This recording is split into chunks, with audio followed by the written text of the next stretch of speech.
Good morning students. आज हम विद्युत परिपथ के बारे में जानेंगे। विद्युत धारा का अर्थ है विद्युत का प्रवाह। विद्युत का मतलब यहाँ पर है करंट। जो करंट है वो किस तरीके से फ्लो होता है, आज उसके बारे में हम पढ़ रहे हैं। तो नेक्स्ट पॉइंट है, विद्युत धारा का तार में से प्रवाह सेल के धनात्मक सिरे से ऋणात्मक सिरे की ओर होता है। धनात्मक को प्लस के साइन से यूज़ करते हैं, ठीक है, डिनोट करते हैं धनात्मक सिरा जो होता है, ठीक है। और जो ऋणात्मक सिरा होता है उसको हम माइनस के साइन से डिनोट करते हैं। तो मान लो कि ये प्लस वाला है और ये माइनस वाला है, तो जो एक मिनट, इसमें प्लस का साइन ऑलरेडी दे रखा है, तो प्लस वाला साइन ये ग्रीन वाला है और ये माइनस वाला साइन है। तो जो हमारा करंट फ्लो होता है ना, तो वो प्लस से माइनस की तरफ होता है, ठीक है। तो हमारा करंट जो है इस तरीके से जाता है, प्लस टू माइनस की तरफ। विद्युत परिपथ दो टर्मिनलों के बीच विद्युत धारा के संपूर्ण पथ को दर्शाता है।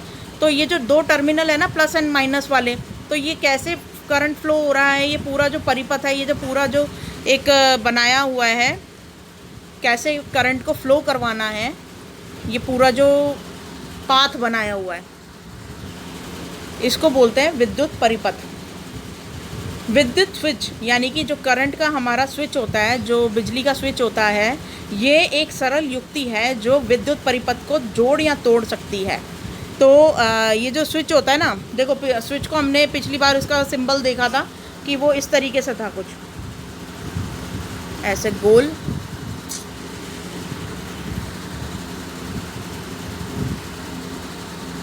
इस तरीके से बना हुआ था स्विच का, ठीक है। तो जैसे ही ये जो स्विच को हम ऑन करते हैं ना, तो ये ऐसे ऐसे हो जाता है, देखो इसमें ऐसे, ये हो गया ऑफ।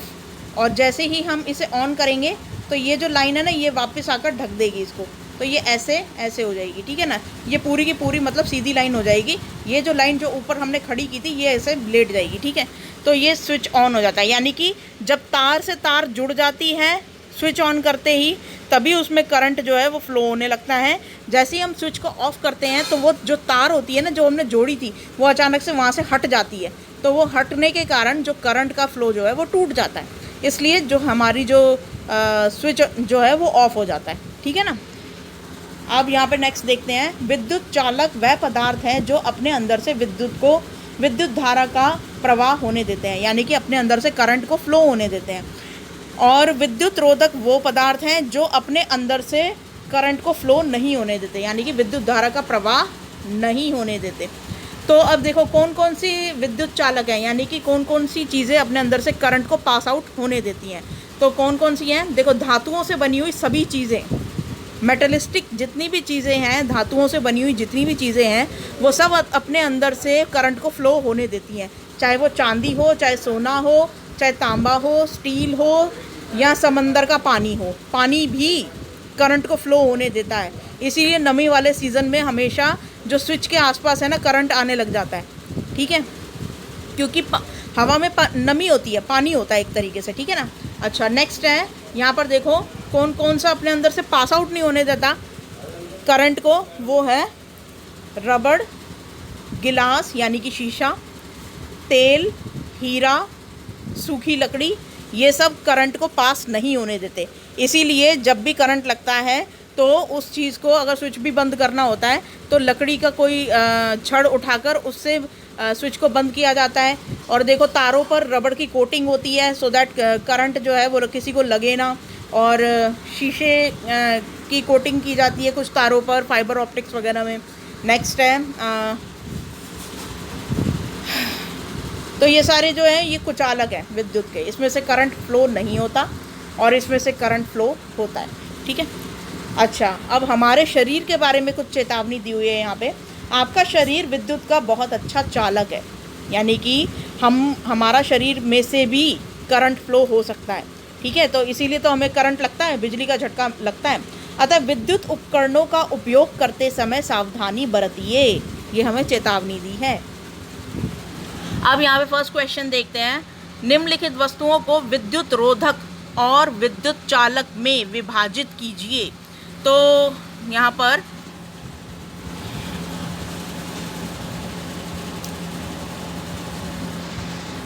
ये सारी चीज़ों में से कौन सी विद्युत चालक है और कौन सी विद्युत रोधक है, वो बताना है। अभी मैं जिस पर नीचे लाइन लगा रही हूँ, ये सारी विद्युत रोधक चीज़ों के बीच में लगा रही हूँ, ठीक है। कौन कौन सी है, मान के चलते हैं ये प्लास्टिक का पेन है तो यहाँ पर हम पेन पे भी लगा देंगे। कंघी प्लास्टिक की होती है तो ये भी ऐसे ही। रबड़ विद्युत रोधक है, अभी हमने ऊपर पढ़ा। चॉक ये भी विद्युत रोधक होती है। नेक्स्ट है नोटबुक, नोटबुक यानी कि हमारी कॉपी किताब, ठीक है, ये भी विद्युत रोधक होती है। तो ये इन सबको पेन, कंघी, रबड़, चाक और नोटबुक को आप यहाँ पर लिखेंगे विद्युत रोधक के अंदर। अब कौन कौन सा बच गया, बाकी बचा है यहाँ पर चाबी जिसके ऊपर मैं गोला लगा रही हूँ, कील, ये सब मेटल की बनी हुई होती हैं, ठीक है, और सेफ्टी पिन, ठीक है, ये सब धातुओं की बनी होती है। जिस पर मैंने गोला लगाया है वो सब आप विद्युत चालक में भरेंगे, ठीक है। तो अब नेक्स्ट क्वेश्चन देखते हैं। विद्युत धारा वाली नंगी तार छूने से झटका लगता है, इस कथन के अनुसार क्या आप बता सकते हैं कि आपका शरीर विद्युत रोधक है या विद्युत चालक है। तो यहाँ पर देखो, ये वाला आंसर आप लिखोगे, ये पूरी लाइन लिख लेना, ये वाली, ठीक है, ये यहाँ से लेकर यहाँ तक, ये आपका सेकंड का आंसर है, ये यहाँ पर लिख लेना। क्वेश्चन नंबर 3, दिए गए विद्युत परिपथ में क्या बल्ब जलेगा, क्यों और क्यों नहीं। अब ये ऊपर जो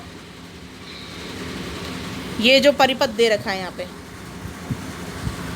ये चित्र दे रखा है, तो इसमें ये पूछ रहा है कि क्या इसमें बल्ब जलेगा, जलेगा तो क्यों जलेगा, नहीं जलेगा तो क्यों नहीं जलेगा।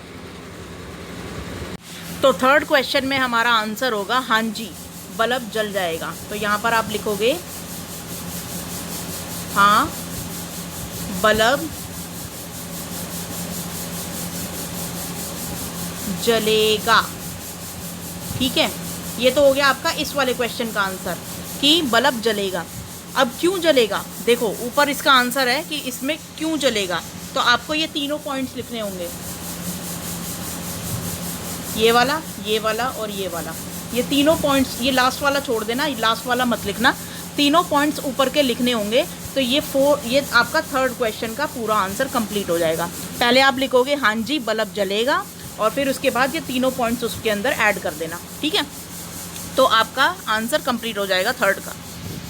तो आज की वर्कशीट में इतना ही था।